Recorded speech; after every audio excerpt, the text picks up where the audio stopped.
Good morning, मैं ध्रुव झा। आज हम लोग प्राकृतिक संकट और आपदा पर हैंगे। इसमें इसके कारण, परिणाम और प्रबंधन के बारे में बात करेंगे। चलिए, एक बात तो हम सभी जानते हैं और हम सभी ने सुनामी के बारे में पढ़ा है और उसके प्रकोप की तस्वीरें टेलीविज़न पर अवश्य देखी है। आपको कश्मीर में नियंत्रण रेखा के दोनों तरफ आए भयानक भूकंप की जानकारी भी होगी। इन आपदाओं से होने वाले जान और माल के नुकसान ने हमें हिलाकर रख दिया था।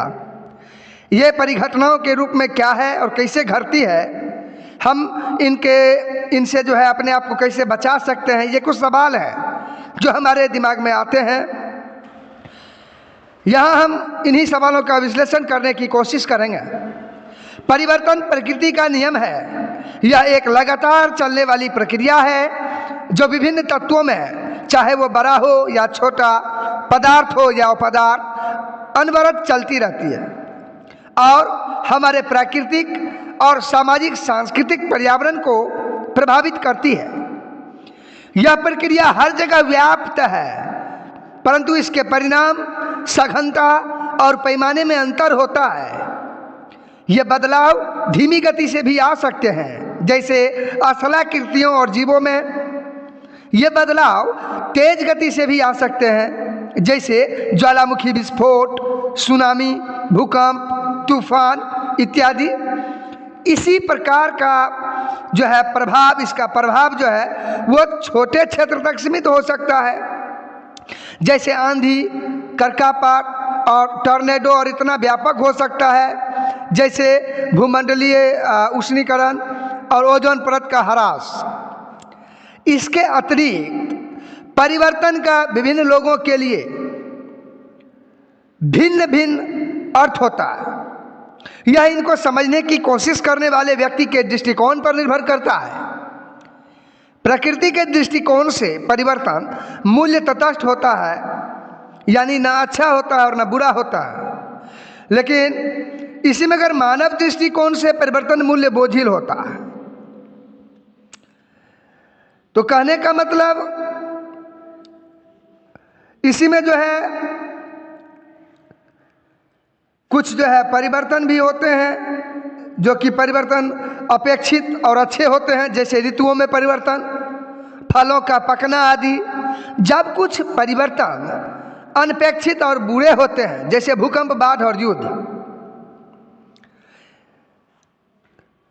तो सामान्यतः आपदा और विशेष रूप से प्राकृतिक आपदाओं से मानव हमेशा भयभीत रहा है। तो सबसे पहले तो आप ये समझिए कि आपदा क्या है। तो आपदा प्रायः एक अनपेक्षित घटना होती है जो ऐसी ताकतों द्वारा घटित होती है जो मानव के नियंत्रण में नहीं है। यह थोड़े समय में और बिना चेतावनी के घटित होती है, जिसकी वजह से मानव जीवन के क्रियाकलाप अवरुद्ध होते हैं और बड़े पैमाने पर जो है जानमाल का नुकसान होता है। अतः इससे निपटने के लिए हमें सामान्यतः दी जाने वाली वैधानिक आपातकालीन सेवाओं की अपेक्षा अधिक प्रयत्न करने पड़ते हैं। लंबे समय तक जो है भौगोलिक साहित्य में आपदाओं को जो है प्राकृतिक बलों का परिणाम माना जाता रहा और मानव को जो है इनका अवैध एवं असहाय शिकार।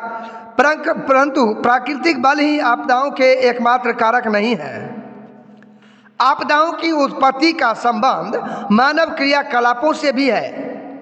कुछ मानवीय गतिविधियां तो सीधे रूप से इन आपदाओं के लिए उत्तरदायी है, जैसे भोपाल गैस त्रासदी, चेरनोबिल नाभिकीय आपदा, युद्ध, CFC यानी क्लोरोफ्लोरोकार्बन गैसें वायुमंडल में छोड़ना तथा ग्रीन हाउस गैसें, ध्वनि, वायु, जल तथा मिट्टी संबंधी पर्यावरण प्रदूषण आदि आपदाएं इसके उदाहरण हैं। कुछ मानवीय गतिविधियां परोक्ष रूप से भी आपदाओं को बढ़ावा देती है।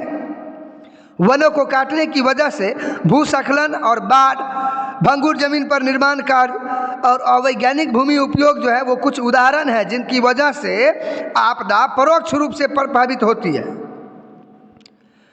आप अपने पड़ोस या विद्यालय के आसपास चल रही गतिविधियों की पहचान कर सकते हैं जिनकी वजह से भविष्य में आपदाएं आ सकती है। आप इनसे बचाव के लिए सुझाव दे सकते हैं।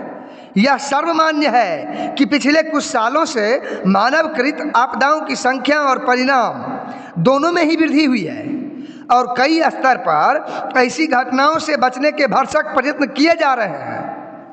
यद्यपि इस संदर्भ में अब तक सफलता नाम मात्र ही हाथ लगी है, परंतु इस मानवकृत आपदाओं में से कुछ का निवारण जो है वो संभव है।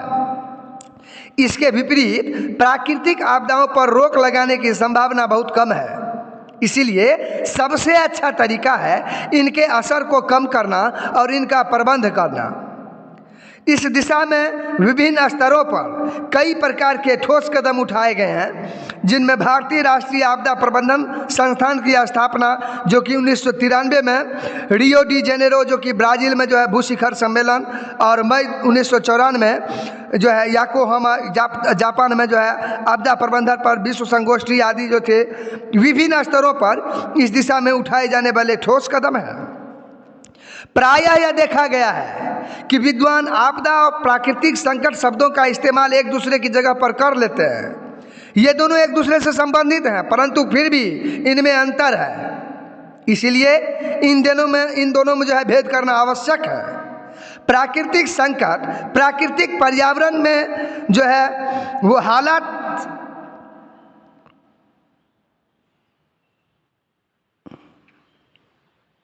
हालात के तथा भूमि की कीमतों के कारण तथा तटों पर बड़े नगरों बंदरगाहों जैसे कि मुंबई तथा चेन्नई आदि के विकास ने इन क्षेत्रों को जो है क्या कर दिया, सुनामी आदि के लिए जो है सुभेद्य बना दिया। तो 1948 से जो अब तक की प्रमुख जो है प्राकृतिक घटनाएं घटी है, वो सोवियत संघ में सबसे पहले अगर बात की जाए 1948 की, तो सोवियत संघ जो कि अब रूस बन गया है, वहाँ जब भूकंप आया था जिसमें लगभग 1,10,000 आदमी की मौत हुई थी। उससे अगले साल 1949 में चीन में बाढ़ आया था जिसमें लगभग 57,000 आदमी जो है चल बसे थे। फिर 1954 में बाढ़ आया चीन में, 30,000 आदमी को ले गया। 1965 में पूर्वी पाकिस्तान जो कि अब बांग्लादेश है, वहाँ पर उष्णकटिबंधीय चक्रवात आया था, 36,000 आदमी मारे गए। फिर 1968 में ईरान का भूकंप, 1970 में पेरू का भूकंप, 1970 में जो बांग्लादेश है अभी उष्णकटिबंधीय चक्रवात, फिर 1971 में भारत में उष्णकटिबंधीय चक्रवात, 1976 में चीन में भूकंप, 1990 में ईरान में भूकंप, 2004 में जो है इंडोनेशिया, श्रीलंका, भारत इस सब में सुनामी आया था। 2005 में पाकिस्तान और भारत में भूकंप आया।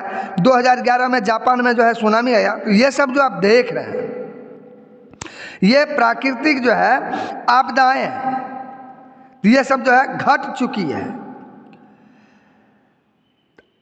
तो इससे जो है दक्षता से निपटने के लिए उनकी पहचान एवं वर्गीकरण को एक प्रभावशाली तथा वैज्ञानिक कदम समझा जा रहा है। प्राकृतिक आपदा को मोटे तौर पर 4 प्रकारों में वर्गीकृत किया जा सकता है। भारत उन देशों में है जहां सभी प्राकृतिक आपदाएं घटित हो चुकी है। इन आपदाओं की वजह से भारत में हर वर्ष हजारों लोगों की जान जाती है और करोड़ों रुपए का माली नुकसान होता है। आगे भारत में सबसे नुकसानदायक प्राकृतिक आपदाओं का वर्णन किया गया है। जैसा कि पहले ही इसका वर्णन किया गया था, भारत एक प्राकृतिक और सामाजिक सांस्कृतिक विविधताओं वाला देश है। बृहत भौगोलिक आकार, पर्यावरणीय विविधताओं और सांस्कृतिक बहुलता के कारण भारत को भारतीय उपमहाद्वीप और अनेकता में एकता वाली धरती के नाम से जाना जाता है। बृहत आकार, प्राकृतिक परिस्थितियों में विभिन्नता, लंबे समय तक उपनिवेशन, अभी भी जारी सामाजिक भेदमूलन तथा बहुत अधिक जनसंख्या के कारण भारत की प्राकृतिक आपदाओं द्वारा सुभेद्यता को बढ़ा दिया गया है।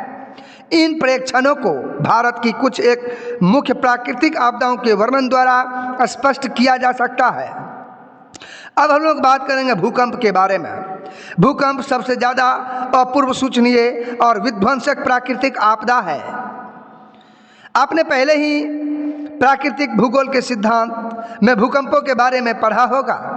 भूकंपों की उत्पत्ति विवर्तनिकों से संबंधित है। यह विध्वंसक है और विस्तृत क्षेत्र को प्रभावित करता है। भूकंप पृथ्वी की ऊपरी सतह में विवर्तनिक गतिविधियों से निकली ऊर्जा से पैदा होती है।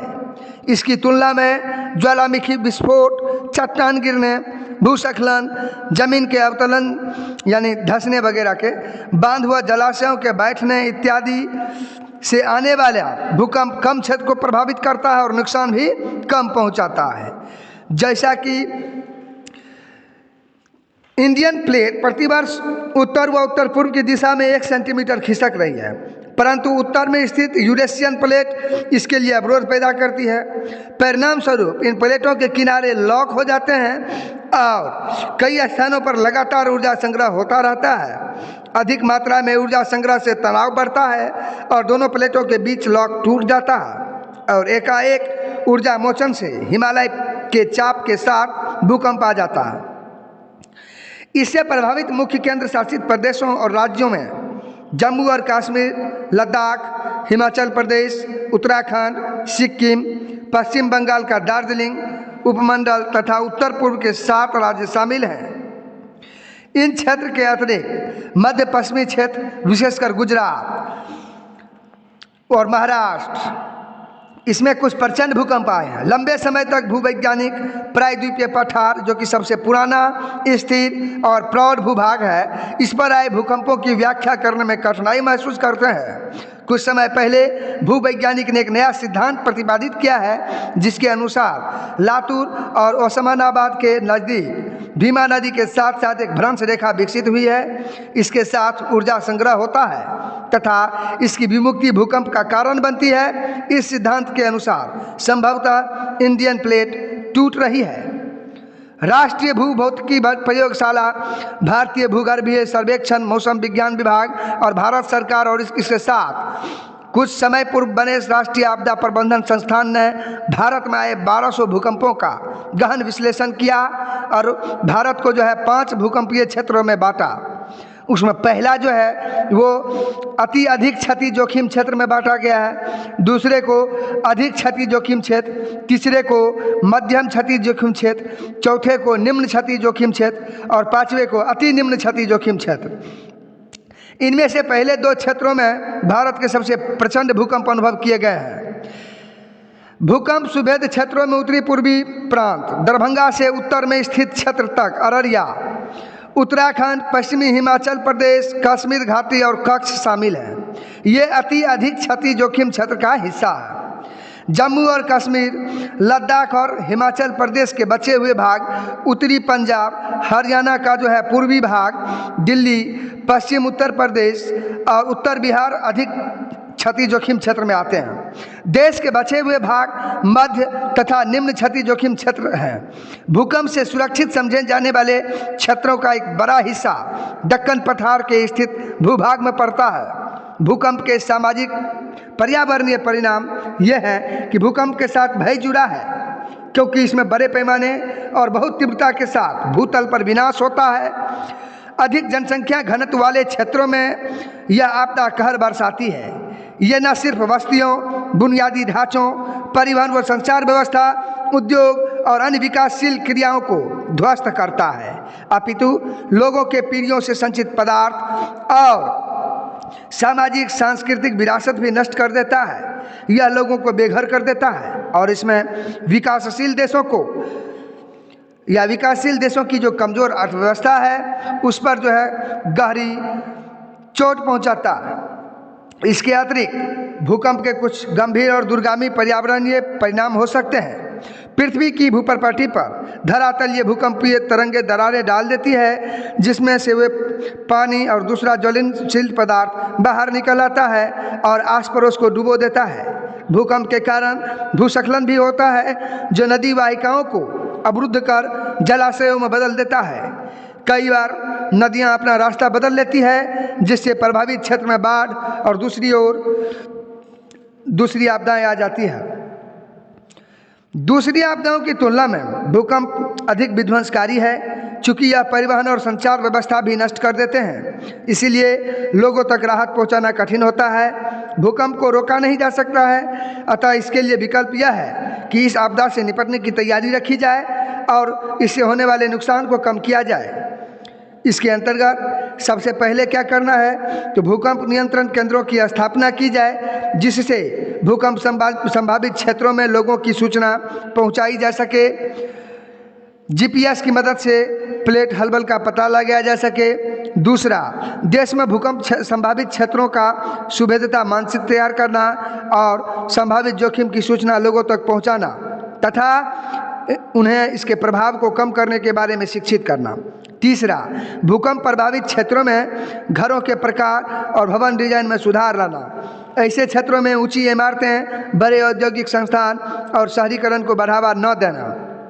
चौथा, अंततः भूकंप प्रभावित क्षेत्रों में भूकंप प्रतिरोधी इमारत बनाना और सुभेद क्षेत्रों में हल्के निर्माण सामग्री का इस्तेमाल कराना। इसके बाद सुनामी की बात आती है। भूकंप और ज्वालामुखी से महासागरीय धरातल में अचानक हलचल पैदा होती है और महासागरीय जल का अचानक विस्थापन होता है। परिणाम स्वरूप ऊर्ध्वाधर ऊंची तरंगें पैदा होती है, जिन्हें सुनामी या भूकंपीय समुद्री लहर कहा जाता है। सामान्यतः शुरू में सिर्फ एक ऊर्ध्वाधर तरंग ही पैदा होती है, परंतु कालांतर में जल तरंगों की एक श्रृंखला बन जाती है, क्योंकि प्रारंभिक तरंग की ऊंची शिखर और नीचे के बीच जल अपना स्तर बनाए रखने की कोशिश करता है। महासागर में जल तरंग की गति जल की गहराई पर निर्भर करती है। इसकी गति उथले समुद्र में ज़्यादा और गहरे समुद्र में कम होती है। परिणाम स्वरूप महासागरों के अंदरूनी भाग इससे कम प्रभावित होते हैं। तटीय क्षेत्रों में ये तरंगें ज़्यादा प्रभावी होती है और व्यापक नुकसान पहुंचाती है। इसीलिए समुद्र में जलपोत पर सुनामी का कोई विशेष प्रभाव नहीं पड़ता। समुद्र के आंतरिक गहरे भाग में तो सुनामी महसूस भी नहीं होती। ऐसा इसीलिए होता है क्योंकि गहरे समुद्र में सुनामी की लहरों की जो लंबाई होती है वो अधिक होती है और ऊंचाई कम होती है। इसीलिए समुद्र के इस भाग में सुनामी जलपोत को 1 या 2 मीटर तक ही ऊपर उठा सकती है और वह भी कई मिनट में। इसके विपरीत जब सुनामी उथले समुद्र में प्रवेश करती है, इसकी तरंग लंबाई कम होती चली जाती है, समय वही रहता है और तरंग की ऊंचाई बढ़ती जाती है। कई बार तो इसकी ऊंचाई 15 मीटर या इससे भी अधिक हो सकती है, जिससे तटीय क्षेत्र में भीषण विध्वंसक होता है। इसीलिए इन्हें उथले जल की तरंगें भी कहते हैं। सुनामी आमतौर पर प्रशांत महासागरीय तट पर, जिसमें अलास्का, जापान, फिलीपीन हो गया, दक्षिण पूर्व एशिया के दूसरे द्वीप, इंडोनेशिया, मलेशिया और हिंद महासागर में म्यांमार, श्रीलंका और भारत के तटीय भागों में आती है। तट पर पहुंचने पर सुनामी तरंगें बहुत अधिक मात्रा में ऊर्जा निर्मुक्त करती है और समुद्र का जल तेजी से तटीय क्षेत्रों में घुस जाता है और बंदरगाह, शहरों, कस्बों, अनेक प्रकार के ढांचों, इमारतों और बस्तियों को तबाह करता है। चूँकि विश्व भर में तटीय क्षेत्रों में जनसंख्या सघन होती है और ये क्षेत्र बहुत सी मानव गतिविधियों के केंद्र होते हैं, अतः यह दूसरी प्राकृतिक आपदाओं की तुलना में सुनामी अधिक जान माल का नुकसान पहुंचाती है। सुनामी से हुई बर्बादी का अनुमान जो है आप लगा सकते हैं वहाँ देखने के बाद, या वो डिपेंड करता है कि वो जो है सुनामी कितना बड़ा था। दूसरी प्राकृतिक आपदाओं की तुलना में सुनामी के प्रभाव को कम करना कठिन है, क्योंकि इससे होने वाले नुकसान का पैमाना बहुत बृहद है।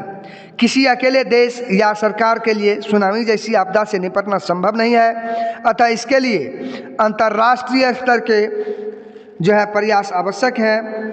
जैसा कि 26 सितंबर 2004 को आई सुनामी के समय किया गया था, जिसके कारण 3 लाख से अधिक लोगों को जान से हाथ धोना पड़ा था। इस सुनामी आपदा के बाद भारत ने अंतर्राष्ट्रीय सुनामी चेतावनी तंत्र में शामिल होने का जो है फैसला किया। अब है उष्णकटिबंधीय चक्रवात। ऊपर हम लोगों ने बात की थी। उष्णकटिबंधीय चक्रवात कम दबाव वाले उग्र मौसम और 30 डिग्री उत्तर तथा 30 डिग्री दक्षिण अक्षांशों के बीच पाए जाते हैं। ये आमतौर पर 500 से 1000 किलोमीटर क्षेत्र में फैला होता है और इसकी ऊर्ध्वाधर ऊंचाई 12 से 14 किलोमीटर होती है। उष्णकटिबंधीय चक्रवात या प्रभंजन एक उष्मा इंजन की तरह होती है, जिसे ऊर्जा प्राप्ति समुद्र सतह से प्राप्त जलाशय की संघनन प्रक्रिया में छोड़ी गई गुप्त उष्मा में होती है। उष्णकटिबंधीय चक्रवात की उत्पत्ति के बारे में वैज्ञानिकों में मतभेद है। इनकी उत्पत्ति के लिए प्रारंभिक परिस्थितियों का होना आवश्यक है, जैसे नंबर 1 लगातार और पर्याप्त मात्रा में उष्ण व आर्द्र वायु की सतत उपलब्धता, जिससे बहुत बड़ी मात्रा में गुप्त उष्मा निर्मुक्त हो। दूसरा, तीव्र कोरियोलिस बल जो केंद्र के निम्न वायु दाब को भरने न दे। ठीक है। तीसरा, क्षोभ मंडल में अस्थिरता, जिससे स्थानीय स्तर पर निम्न वायु दाब क्षेत्र बन जाते हैं। इन्हीं के चारों ओर चक्रवात भी विकसित हो जाते हैं। चौथा, मजबूत ऊर्ध्वाधर वायु फान की उपस्थिति, जो नम और गुप्त उष्मयुक्त वायु के ऊर्ध्वाधर बहाव को अवरुद्ध करें।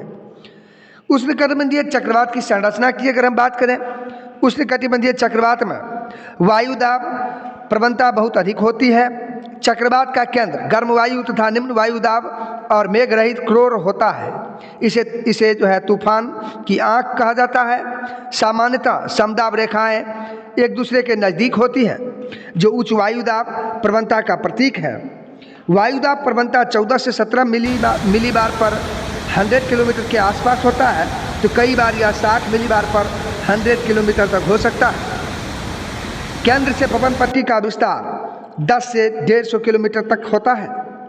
भारत में चक्रवातों का क्षेत्रीय और समयानुसार वितरण भारत की आकृति प्राद्वीपीय है और इसके पूर्व में बंगाल की खाड़ी तथा पश्चिम में अरब सागर है। अतः यहाँ आने वाले चक्रवात इन्हीं दो जलीय क्षेत्रों में पैदा होते हैं। मानसूनी मौसम के दौरान चक्रवात 10 डिग्री से 15 डिग्री उत्तर अक्षांशों के बीच पैदा होता है। बंगाल खाड़ी में चक्रवात ज़्यादातर अक्टूबर और नवंबर में बनते हैं। यहाँ ये चक्रवात जो है 16 डिग्री से 21 डिग्री उत्तर तथा 92 डिग्री पूर्व देशांतर से पश्चिम में पैदा होते हैं, परंतु जुलाई में ये सुंदरवन डेल्टा के करीब 18 डिग्री उत्तर और 90 डिग्री पूर्व देशांतर से पश्चिम में उत्पन्न होते हैं। यह पहले ही बताया जा चुका है कि उष्णकटिबंधीय चक्रवातों की जो है ऊर्जा का स्रोत उष्ण आर्द्र वायु से प्राप्त होने वाली गुप्त उष्मा है। अतः समुद्र से दूरी बढ़ने पर चक्रवात का बल कमजोर हो जाता है। भारत में चक्रवात जैसे जैसे बंगाल की खाड़ी और अरब सागर से दूर जाता है, उसका बल कमजोर हो जाता है। तटीय क्षेत्रों में अक्सर उष्णकटिबंधीय चक्रवात 180 किलोमीटर प्रति घंटा की गति से टकराते हैं। इससे तूफानी क्षेत्र में समुद्र तल भी असाधारण रूप से ऊपर उठा होता है, जिसे तूफान महोर्मी या स्टॉर्म सर्ज कहा जाता है। अब जो है इससे जो है तटीय क्षेत्र में बस्तियां खेत पानी में डूब जाते हैं तथा फसलों और कई प्रकार के मानवकृत ढांचों का विनाश होता है। अब आता है बाढ़। आपने बाढ़ के बारे में समाचार पत्रों में पढ़ा भी होगा और टेलीविज़न पर इसके दृश्य देखे होंगे। किस तरह कुछ क्षेत्र में वर्षा ऋतु में बाढ़ग्रस्त हो जाते हैं। नदी का जल उफान के समय जलवाहिकाओं को तोड़ता हुआ मानव बस्तियों और आसपास की जमीन पर खड़ा हो जाता है और बाढ़ की स्थिति पैदा कर देता है। दूसरी प्राकृतिक आपदाओं की तुलना में बाढ़ आने के कारण जाने पहचाने हैं। यह आमतौर पर अचानक नहीं आती है, कुछ विशेष क्षेत्रों और ऋतु में ही आती है। बाढ़ तब आती है जब नदी जलवाहिकाओं में इनकी क्षमता से अधिक जल बहाव होता है और जल जो है बाढ़ के रूप में मैदान के निचले हिस्सों में भर जाता है। कई बार तो झीलें और आंतरिक जल क्षेत्रों में भी क्षमता से अधिक जल भर जाता है। बाढ़ आने के और भी कई कारण हो सकते हैं, जैसे तटीय क्षेत्रों में तूफान, लंबे समय तक होने वाली बारिश, हिम का पिघलना यानी बर्फ का पिघलना, और इसी में जो है लंबे समय तक होने वाली जो है बारिश, अधिक मृदा अपरदन के कारण नदी जल में जो है जलोढ़ की मात्रा में वृद्धि होना। हालांकि बाढ़ जो है विश्व में विस्तृत क्षेत्र में आती है और उतना ही नहीं और काफ़ी जो है तबाही लाती है, परंतु दक्षिण पूर्व और पूर्व एशिया के देशों जैसे विशेषकर चीन, भारत और बांग्लादेश में जो है इसकी बारंबारता और होने वाले नुकसान अधिक हैं। दूसरी प्राकृतिक आपदाओं की तुलना में बाढ़ की उत्पत्ति और इसके क्षेत्रीय फैलाव में मानव एक महत्वपूर्ण भूमिका अदा करता है। मानवीय क्रियाकलापों, अंधाधुंध वन कटाव, अवैज्ञानिक कृषि पद्धतियाँ, प्राकृतिक अपवाह तंत्रों का अवरुद्ध होना, नदी तल और बाढ़कृत मैदानों पर जो है मानव बसाव की वजह से बाढ़ की तीव्रता, परिमाण और विध्वंसता बढ़ गई है। भारत के विभिन्न राज्यों में बार बार आने वाली बाढ़ के कारण जान माल का भारी नुकसान होता है। राष्ट्रीय बाढ़ आयोग ने देश में 4 करोड़ हेक्टेयर भूमि को बाढ़ प्रभावित क्षेत्र घोषित किया है। असम, पश्चिम बंगाल और बिहार राज्य सबसे अधिक बाढ़ प्रभावित क्षेत्रों में से हैं। इसके अतिरिक्त उत्तर भारत की ज़्यादातर नदियां, विशेषकर पंजाब और उत्तर प्रदेश में बाढ़ लाती रहती हैं। राजस्थान, गुजरात, हरियाणा, पंजाब ये आकस्मिक बाढ़ से पिछले कुछ दशकों में जलमग्न होते रहे हैं। इसका कारण मानसून वर्षा की तीव्रता तथा मानव क्रियाकलापों द्वारा प्राकृतिक अफवाह तंत्र का अवरुद्ध रहना है। कई बार तमिलनाडु में बाढ़ नवंबर से जनवरी माह के बीच वापस लौटती मानसून द्वारा आती है। असम, पश्चिम बंगाल, बिहार, पूर्वी उत्तर प्रदेश और उड़ीसा, आंध्र प्रदेश, तमिलनाडु, गुजरात के तटीय क्षेत्र तथा पंजाब, राजस्थान, उत्तर गुजरात और हरियाणा में बार बार बाढ़ आने और कृषि भूमि तथा मानव बस्तियों के डूबने से देश की आर्थिक व्यवस्था तथा समाज पर गहरा प्रभाव पड़ा है। बाढ़ न सिर्फ फसलों को बर्बाद करती है बल्कि आधारभूत ढांचा जैसे सड़कें, रेल, पटरी, पुल और मानव बस्तियों को भी नुकसान पहुंचाती है। बाढ़ग्रस्त क्षेत्रों में कई तरह की बीमारियां जैसे हैजा, आंत्रशोथ, हेपेटाइटिस और दूसरी दूषित जल जनित बीमारियां फैल जाती हैं। दूसरी ओर बाढ़ से कुछ लाभ भी हैं। हर वर्ष बाढ़ खेतों में उपजाऊ मिट्टी लाकर जमा करती है जो फसलों के लिए बहुत लाभदायक है। ब्रह्मपुत्र नदी में स्थित माजौली असम में है, जो सबसे बड़ा नदीय द्वीप है। हर वर्ष बाढ़ग्रस्त होता है, परंतु यहाँ चावल की फसल बहुत अच्छी होती है। लेकिन ये लाभ भीषण नुकसान के सामने गौण मात्र है। भारत सरकार और राज्य सरकार हर वर्ष बाढ़ से पैदा होने वाली गंभीर स्थिति से अवगत है। ये सरकारें बाढ़ की स्थिति से कैसे निपटती है, इस दिशा में कुछ महत्वपूर्ण कदम इस प्रकार होने चाहिए। बाढ़ प्रभावित क्षेत्रों में तटबंध बनाना, नदियों पर बांध बनाना, वनीकरण और आमतौर पर बाढ़ लाने वाली नदियों के ऊपरी जलग्रहण क्षेत्र में निर्माण का कार्य पर प्रतिबंध लगाना, नदी वाहिकाओं पर बसे लोगों को कहीं और बसाना, बाढ़ के मैदानों में जनसंख्या के जमाव पर नियंत्रण रखना। इस दिशा में कुछ और कदम हो सकते हैं, जैसे आकस्मिक बाढ़ प्रभावित देश के पश्चिमी और उत्तरी भागों में यह ज़्यादा उपयुक्त कदम होंगे। तटीय क्षेत्रों में चक्रवात सूचना केंद्र तूफान के उफान से होने वाले प्रभाव को कम कर सकते हैं।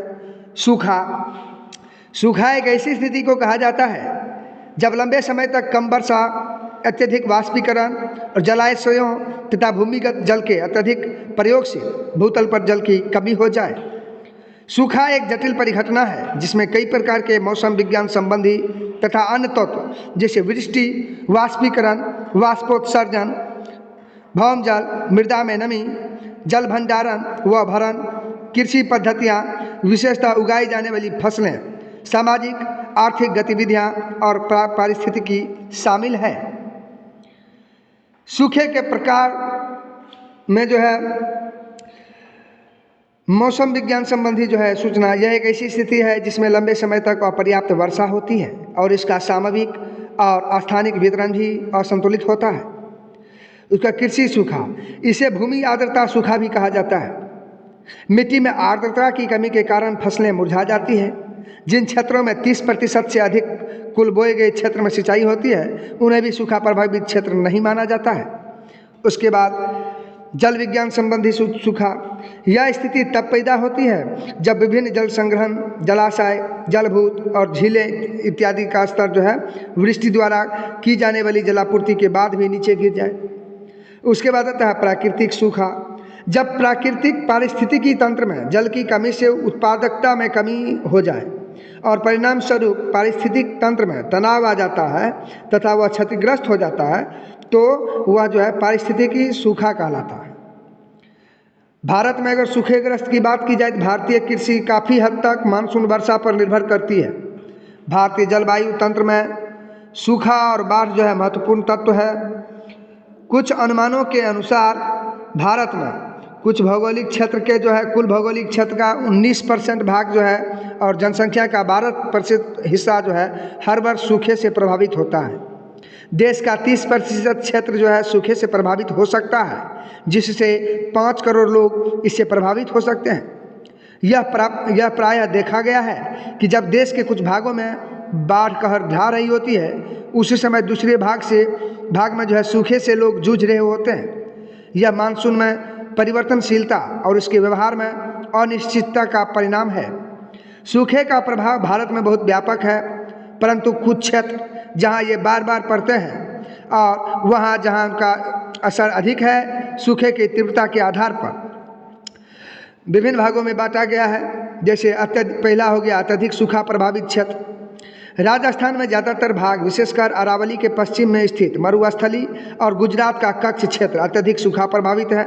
इसमें राजस्थान के जैसलमेर और बाड़मेर जिले भी शामिल हैं, जहां 90 किलोमीटर से कम औसत बारिश होती है। दूसरा है अधिक सूखा प्रभावित क्षेत्र। इसमें राजस्थान के पूर्वी भाग, मध्य प्रदेश के ज़्यादातर भाग, महाराष्ट्र के पूर्वी भाग, आंध्र प्रदेश के अंदरूनी भाग, कर्नाटक का पठार, तमिलनाडु के उत्तरी भाग और झारखंड का दक्षिणी भाग और उड़ीसा का आंतरिक भाग शामिल है। अब मध्यम सूखा प्रभावित क्षेत्र, तो इस वर्ग में राजस्थान के उत्तरी भाग, हरियाणा, उत्तर प्रदेश के दक्षिणी जिले, गुजरात के बचे हुए जिले, कोंकण को छोड़कर महाराष्ट्र, झारखंड, तमिलनाडु में कोयम्बटूर पठार और आंतरिक कर्नाटक शामिल है। भारत के बचे हुए भाग बहुत कम या न के बराबर जो है सूखे से प्रभावित है। सूखे के परिणाम की अगर हम बात करें तो सूखे का परिणाम जो है पर्यावरण और समाज पर सूखे का सोपानी प्रभाव पड़ता है। फसलें बर्बाद होने से अन्न की कमी हो जाती है, जिसे अकाल कहा जाता है। चारा कम होने की स्थिति को तृण अकाल कहा जाता है। जल आपूर्ति की कमी को जो है जल अकाल कहा जाता है। तीनों परिस्थितियां मिल जाए तो त्रिअकाल कहलाती है, जो सबसे अधिक विध्वंसक है। सूखा प्रभावित क्षेत्रों में बृहद पैमाने पर मवेशियों और अन्य पशुओं की मौत, मानव प्रवास तथा पशु पलायन एक सामान्य परिवेश है। पानी की कमी के कारण लोग दूषित जल पीने को बाध्य होते हैं। इसके परिणाम स्वरूप पेयजल संबंधी बीमारियां जैसे आंत्रशोथ, हैजा और हेपेटाइटिस हो जाती है। सामाजिक और प्राकृतिक पर्यावरण पर सूखे का जो है प्रभाव तात्कालिक जो है और दीर्घकालिक होता है। इसीलिए सूखे से निपटने के लिए तैयार की जा रही योजनाओं को ध्यान में लाकर बनाना चाहिए। सूखे की स्थिति में तात्कालिक सहायता में सुरक्षित पेयजल वितरण, दवाई, पशुओं के लिए चारे और जल की उपलब्धता तथा लोगों और पशुओं को सुरक्षित स्थान पर पहुंचाना शामिल है। सूखे से निपटने के लिए दीर्घकालिक योजनाओं में विभिन्न कदम उठाए जा सकते हैं, जैसे कि नंबर 1 भूमिगत जल के भंडारण का पता लगाना, नंबर 2 जल अधिक क्षेत्रों से जो है अल्प जल क्षेत्रों में पानी पहुंचाना, नंबर 3 नदियों को जोड़ना और बांध व जलाशयों का निर्माण करना। नदियां जोड़ने के लिए द्रोणियों की पहचान तथा भूमिगत जल भंडारण की संभावना का पता लगाने के लिए सुदूर संवेदन और उपग्रहों के साथ प्राप्त चित्रों का जो है प्रयोग करना चाहिए। सूखा प्रतिरोधी जो है फसलों के बारे में प्रचार प्रसार सूखे से लड़ने के लिए एक दीर्घकालीन उपाय है। वर्षा जल संचयन सूखे प्रभाव कम करने में महत्वपूर्ण भूमिका निभाता है। इसी में अगर हम सूखे की बात करें अति भूस्खलन की, तो श्रीनगर को जाने वाली सड़क तथा कोंकण रेल पटरी पर चट्टानें गिरने से रास्ता रुकने के बारे में पढ़ा है। यह भूस्खलन की वजह से होता है, जिसमें चट्टान समूह खिसक कर ढाल से नीचे गिरता है। सामान्यतः भूस्खलन भूकंप, ज्वालामुखी फटने, सुनामी और चक्रवात की तुलना में कोई बड़ी घटना नहीं है, परंतु इसका प्राकृतिक, पर्यावरण और राष्ट्रीय अर्थव्यवस्था पर गहरा प्रभाव पड़ता है।